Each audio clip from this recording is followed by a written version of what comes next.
Okey, so kita dah belajar asas asas untuk kita tengok macam mana nak buat programming, tapi perkara yang penting juga kita nak lihat minggu ni untuk kelas CMT 3243 ni. Okey, so saya rasa dah nampak yang saya sharing tu. Kita fokus kepada chapter 3, kita melihat dari aspek numerical data. So apakah itu numerical data? Okey, so boleh dengar? Boleh. Okay. So numerical data ni biasa kita buat programming kan, dia melibatkan number, number dan sebagainya. Jadi untuk kita tengok ni, kita tengok beberapa jenis lah types untuk numerical data. Macam mana kita nak menulis algorithm ataupun expression in Java, coding dia kalau kita nak buat coding tu macam mana. Okay. So kita juga melihat dari aspek evaluate algorithm expression using rules dia. Dia ada formula dia tu, dia ada bagaimana cara nak tulis algorithm, kita panggil arithmetic dia. Okay, describe macam mana allocation daripada number tu dia bergerak bila kita letak storage macam kita dah buat programming tu, kita ada number-number tu kita wakilkan dengan simbol-simbol supaya dia boleh buat satu formula. Okey, dan juga method dalam mathematics lah sebab bila kita nak buat project calculator ni, okey, project calculator kita kena lihat juga dari sudut macam mana kita nak membuat formula tu untuk memastikan formula yang diuji lari ataupun bila kita run the system, dia akan membuat keputusan proses yang berdasarkan formula yang kita masukkan. Okey, dan satu lagi adalah macam mana kita nak generate pseudocode random number. Okey. So kita tengok kalau melibatkan programming, perkara yang asas dia adalah manipulating the numbers. Okey, dalam Java kita ada kalau kita nak tulis kita kena bayangkanlah macam saya cakap dalam kelas. Okey, dalam kelas-kelas sebelum ni kita tengok dia ada dua numbers. Kalau untuk tambah dia ada dua number. Tambah X dengan Y. Okey. Tambah angka yang pertama mungkin 1, angka yang kedua mungkin 2. Jadi jawapannya adalah 3. Okey. So kita tulis macam ni. Kita buat dulu sebelum kita coding tu kita kena tulis dulu.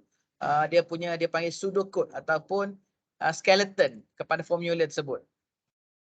Jadi kita kena letak dia punya ni sebagai number, integer. Kita kena identifier dia tu kita letak dalam bentuk jenis dia. Jangan letak string kena letak number baru boleh kira. Kalau string dia tengok karakter yang lain daripada numbers.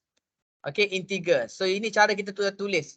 Nanti bila kita guna programming punya platform tadi tu, nanti kita pastikan tulis int x dengan y. Maksudnya kita dah buat identifier kepada x dan y. Jadi x adalah number yang pertama, y adalah number kedua.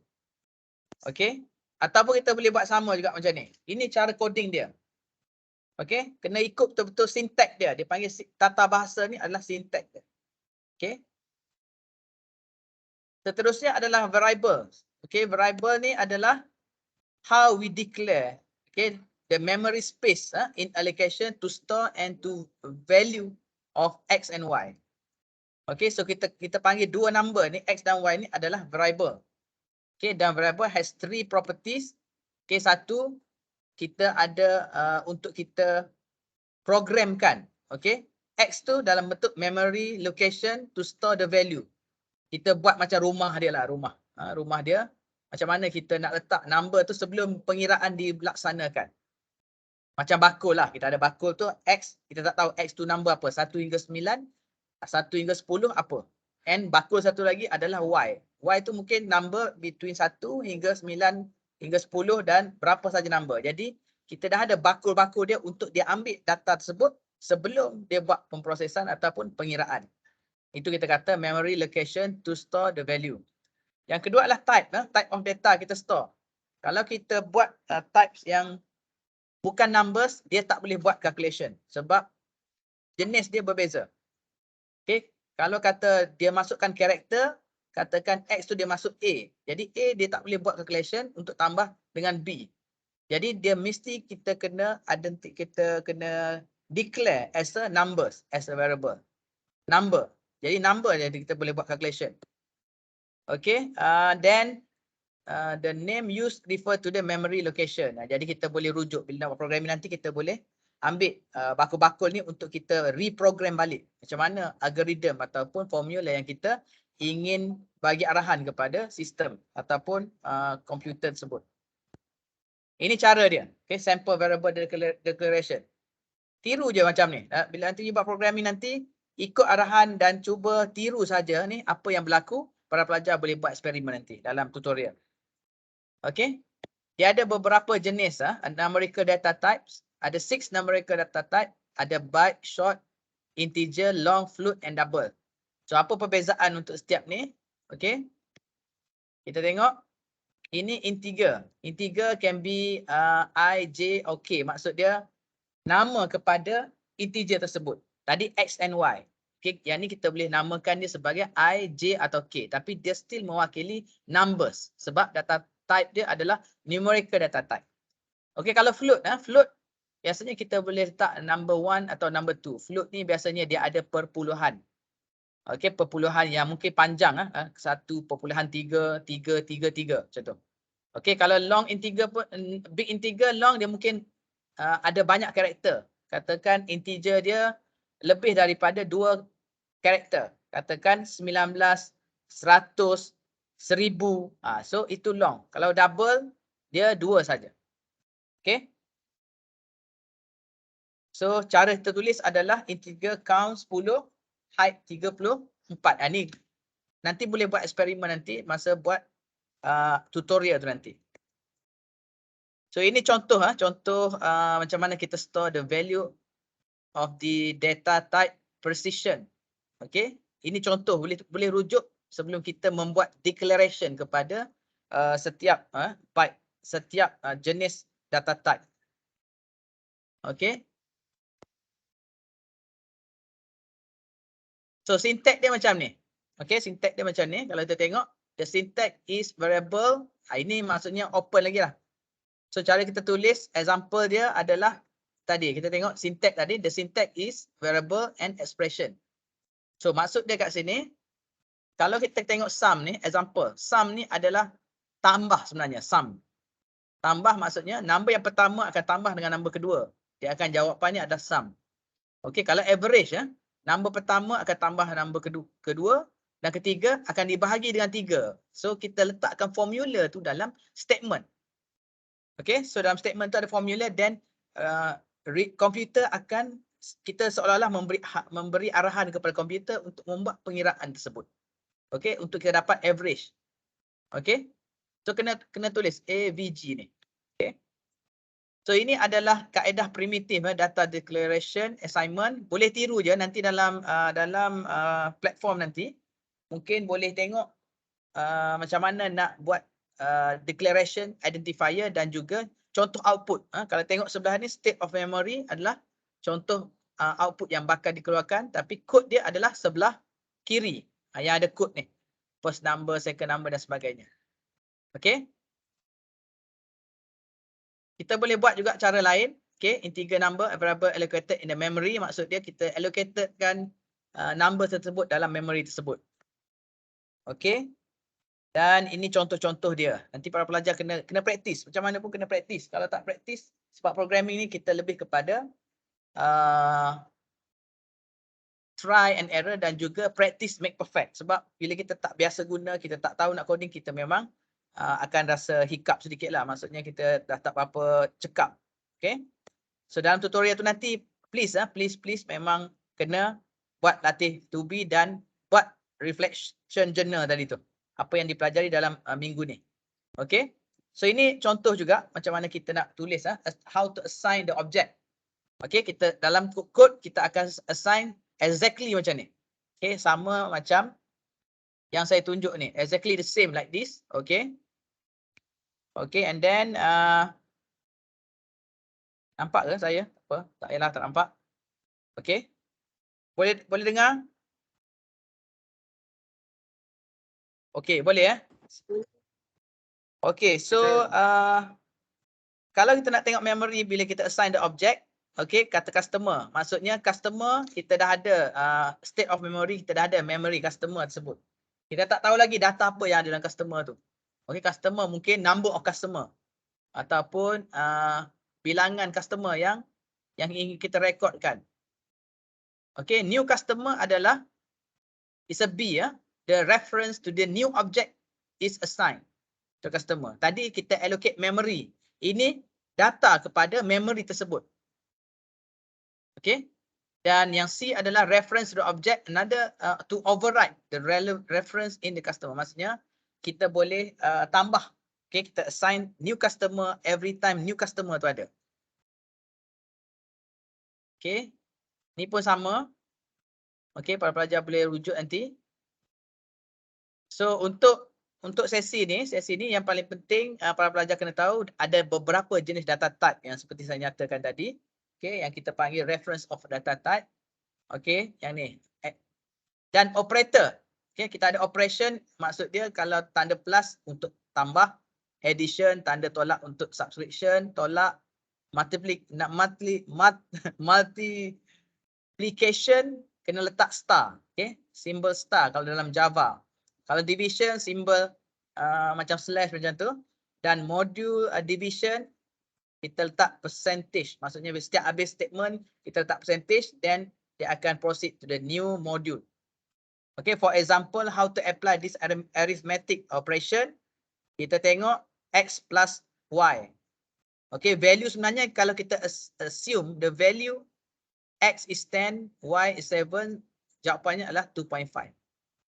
Jadi kalau X to 2, Y to 3, dia akan jadi 5. Okay. So ini contoh kita nak tengok bila kita run. Ini adalah formula dia. Kalau X darab Y, jawapan dia lain lah. Okay. X bahagi Y, jawapan dia berbeza. X bahagi Z, jawapan dia berbeza. Dan ini kaedah kita membuat coding kepada program yang ingin kita mahukan lah bila kita buat programming ataupun kita buat application tu nanti. Okay. Okay, ini contoh contoh arithmetic expression. Okay. So kalau yang ni, okay. Kalau yang ni arithmetic expression, katakan X tambah 3 kali Y. Kalau X tu 2, Y tu 2. Berapa jawapan? Boleh saya dapat feedback?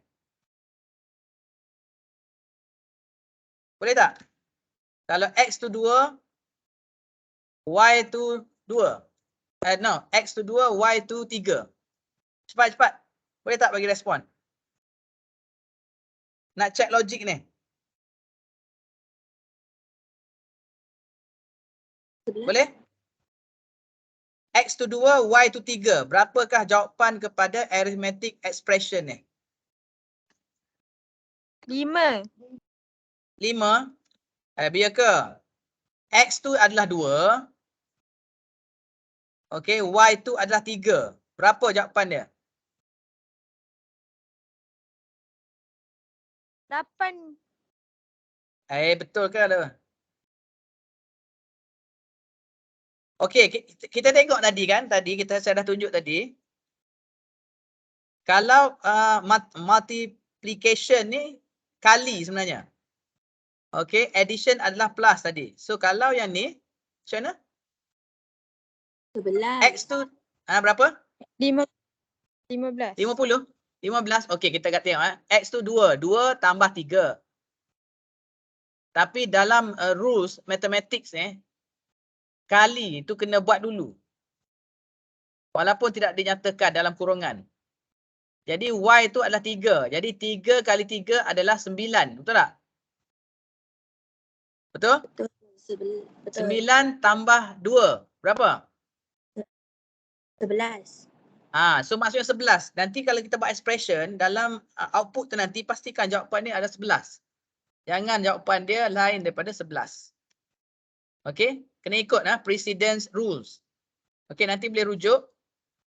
Okey, yang penting dalam precedence rule tadi saya dah bagi tahu tadi kan. High order adalah sub expression dalam kurungan. Kalau apa-apa dalam kurungan kita akan buat dahulu. Okey? Then unary operator adalah dia tidak ada kaitan, dia kena buat seterusnya, tolak atau tambah. Okey. Dan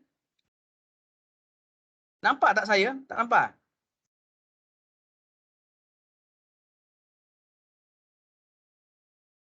Saya dah buka kamera dah tapi tak ada keluar ni. Tak apalah. Tak perlulah nampak saya pun tak apa. Jadi kita boleh tengok dulu. Okey, tak apa. Saya teruskan sedikit lagi. Okey, dan kita lihat seterusnya kat sini. Multiplication dan additive operator yang kat belakang ni kita akan buat paling last sekali. Antara bahagi dengan darab tadi, star dan juga slash atau percentage, kita akan buat dulu baru kita akan proceed dengan tambah atau tolak. Itu rules dia. Okey, seterusnya yang penting juga adalah type casting. Type casting ni adalah kita kena buat expression macam ni. Kalau jawapan dia float, float ni dia ada decimal point dan sebagainya. Okay, kena tengok juga. Okay, mungkin saya tak akan ni lah untuk expression yang kompleks ni. Okay. Ini contoh, contoh float tadi. Okay. They can be ikut rule tadi, rule untuk pengiraan tadi. Jadi pastikan rules ni betul dulu baru kita boleh coding ke dalam sistem. Okay. Dan seterusnya adalah double. Apa implikasi dia kalau kita pakai double? Okay, kalau double ni dia akan ada dua decimal point. Maksudnya double. Double ada satu decimal point lah. Maksudnya perpuluhan. Contohnya tadi kita kata 3 tambah 5. Dia akan keluar 8. Okay, 5, 6, 7, 8. 8.0. Kalau double. Okay, so kalau kata 3.5 tambah 5.5. Berapa jawapan dia? Berapa jawapan dia? Okay, so dia akan dapat 9. Okay, kalau 3.5 tambah 5 dia akan dapat 8.5. So kena dapat bezakan. Kalau letak integer dia akan ambil integer saja. Okay, contohnya kalau kata 3.5 tambah 5 dia akan ambil 8 saja. Kalau double dia akan ambil 8.5. Okay. Okay, X high precision lah. Satu lagi constant. Constant ni kita tetapkan nilai yang unik kat situ. Kalau katakan tidak ada perubahan nilai yang sama kita nak gunakan, kita pastikan dia constant. Okay, dia tetap kita hard code dalam tu. Maksudnya tidak ada perubahan, nilai dia tetap sama. Untuk kita masukkan dalam algoritma ataupun coding yang kita bangunkan. Okay. So ini satu lagi kaedah kita nak tulis bila kita deal ataupun kita guna Java sebagai bahasa programming. Sistem in untuk print, sistem untuk out untuk print, kita panggil sistem out print. Okey, dia akan display. Okey, dia akan display 15 dan 10 tadi. Dia senang je. Bila belajar praktis dia, kita boleh tengok output dia, code dengan output dia. Code mungkin berbeza sebab dia ada arah-arahan yang kita kena buat dan hasil dia adalah display yang kita nyatakan. Okey, print number. Dia akan jadi 15. Okey, print string. Dalam petak tu, dia akan ada space. Print 10. Dia akan ada 10. Jadi, space ni juga kita boleh wakilkan dengan apa? Tanda apostrophe 2 ni. Okey. Yang print variable kat sini dia tak keluar. Ini sebagai komen saja. Kalau kita nak letak komen, takut kita lupa bila kita buat coding, kita buat double slash ni dia akan ada print variable. Maksudnya untuk rujukan programmer saja. Okey, kepada mereka yang buat coding tersebut. Okey, so overloaded ini lebih kompleks, saya akan nyatakan dalam kelas-kelas lain. Jadi ini keseluruhan contoh, contoh sampel code fragment. Kita ada variable kat atas, ini dia punya comment, ini dia punya identifier. Okey, dan nama-nama yang kita letak. Ini adalah macam mana kita nak print. Okey. So kalau macam ni output dia akan keluar print out. Okey, out print given result space radius. Radius kita boleh baca daripada sini. Radius adalah berapa? Radius daripada sini Okey, untuk dapat radius. Okey, kita tak ada lagi nilai yang kita masukkan. Okey. So output dia akan keluar macam ni. Okey, print number dia akan keluar macam tu. Kalau kita dah letak format dia berapa decimal point, dia akan truncate. Maksudnya dia akan pendekkan. Okey, so itu saja untuk chapter 3. Balik kena praktis dulu untuk orang kata tutorial pada minggu ini. So untuk kelas saya akan buat kelas pada minggu hadapan. Jadi minggu ni untuk 2 jam ni pergi untuk buat tutorial, pastikan aplikasikan. Okay, semua yang saya bagi lecture pada minggu ni dan boleh rujuk slide dalam e-campus nanti. Okay, so ada soalan? Okay, ada soalan?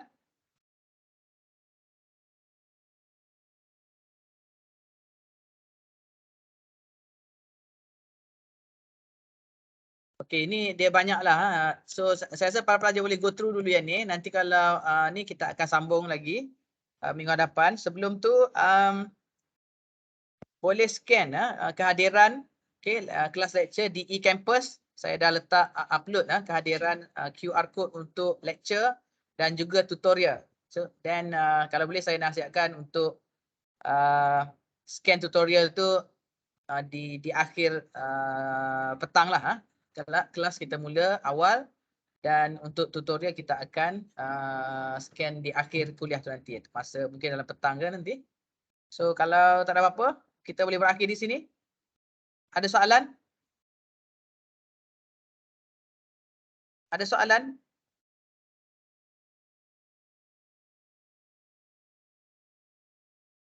Okey, kalau tak ada apa, kita berakhir di sini. Okey, tak ada soalan, kita berakhir di sini. Wabillahi taufiq wal hidayah. Wassalamualaikum warahmatullahi wabarakatuh. Kita jumpa minggu hadapan. Okey, terima kasih. Terima kasih.